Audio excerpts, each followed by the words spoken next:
Pesan Padre Pio 22 Januari, dalam kehidupan spiritual, semakin cepat kita berlari, semakin sedikit rasa lelah yang kita rasakan. Sebenarnya, kedamaian awal dari kebahagiaan abadi akan datang kepada kita dan akan membuat kita bahagia dan kuat, sebanding dengan cara kita membiarkan Yesus hidup di dalam kita dengan merendahkan diri kita sendiri.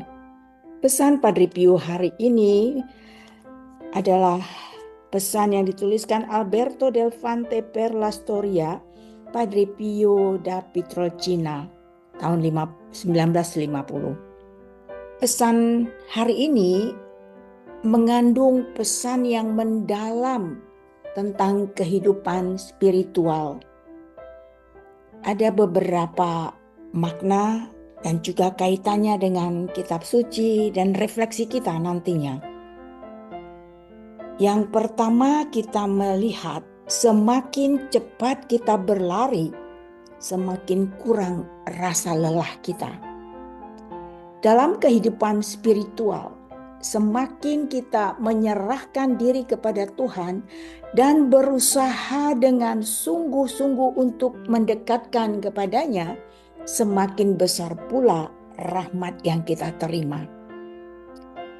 Tuhan memberi kekuatan yang melampaui keterbatasan manusiawi sehingga perjuangan hidup tidak terasa berat. Itu bagian pertama dari pesan pada hari ini. Yang kedua adalah damai. Adalah awal kebahagiaan kekal. Di sini ditulis kebahagiaan abadi. Damai sejati adalah buah dari hubungan yang dekat dengan Tuhan. Ketika Yesus hidup dalam diri kita dan kita menyerahkan kendali kepadanya, kita menerima damai yang membawa kebahagiaan kekal. Bagian yang ketiga, membiarkan Yesus hidup di dalam diri kita. Pesan ini mau mengajarkan pentingnya penyangkalan diri saat kita membiarkan Yesus menguasai hidup kita. Menyingkirkan ego dan dosa yang sering menghalangi kita untuk merasakan kehadirannya. Lalu bagaimana kaitannya dengan kitab suci? Di dalam Matius 11 ayat 28 sampai 30. Marilah kepadaku semua yang letih lesu dan berbeban berat. Aku akan memberikan kelegaan kepadamu.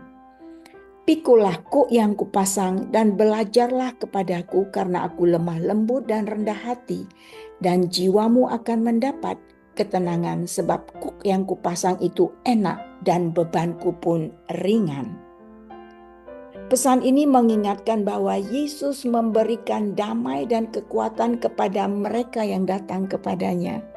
Jadi kalau kita tidak datang, tidak mungkin damai itu datang kepada kita. Dan kita setiap malam mendoakan novena hati kudus Yesus. Salah satunya mengetuk pintu, datang kepadanya dan mohon belas kasihnya. Kita bisa lihat juga di dalam Filipi 4 ayat 13. Segala perkara dapat kutanggung di dalam Dia yang memberi kekuatan kepadaku. Ketika kita menyerahkan diri kepada Yesus, kekuatan ilahi memampukan kita untuk melampaui kelemahan manusia. Dalam Galatia 2 ayat 20. Namun aku hidup, tetapi bukan lagi aku sendiri yang hidup, melainkan Kristus yang hidup di dalam aku. Ini bagian yang ketiga tadi ya. Kehidupan spiritual menuntut penyerahan total, sehingga hidup kita dipimpin oleh kasih dan kehendak Kristus. Bagaimana pesan ini? Refleksinya kepada kita masing-masing. Bagaimana kehidupan spiritual saya saat ini? Apakah saya dengan sungguh-sungguh mengejar Tuhan atau masih terjebak dalam ritme duniawi yang melelahkan? Refleksi bagian pertama. Berlari. Yang kedua, apakah saya merasakan damai dalam hidup saya? Jika tidak, apakah ada area dalam hidup saya yang belum sepenuhnya saya serahkan kepada Tuhan? Kita sudah serahkan tapi kita masih tarik-tarik lagi terus. Kita tidak membiarkan Tuhan bekerja sepenuhnya. Kita menyerahkan secara total. Mari kita periksa lagi batin kita. Lalu bagaimana saya membiarkan Yesus hidup dalam diri saya?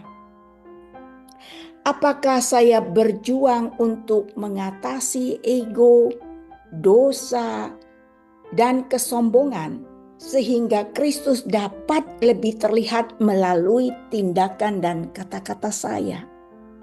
Mana yang masih lebih besar di dalam hidup kita? Saya atau Kristus yang lebih besar? Mari kita memohon kepada Tuhan Yesus agar Tuhan Yesus mengajari kita untuk menyerahkan seluruh hidup kita kepadanya. Mari kita jadikan Yesus pusat dari setiap keputusan, pikiran, dan tindakan kita. Berfokus hanya kepada Yesus. Dan kita memohon supaya Tuhan memberikan kita damai sejati yang hanya berasal daripada Tuhan, dan mohon kekuatan daripadanya agar kita dalam perjuangan hidup ini dapat hidup sesuai dengan kehendaknya. Semoga pesan pada malam hari ini, tanggal 22 Januari, menginspirasi kita untuk menyerahkan secara total hidup kita. Jangan suam-suam kuku. Semoga menginspirasi. Mari kita sampaikan salam kita. Salam Padre Pio.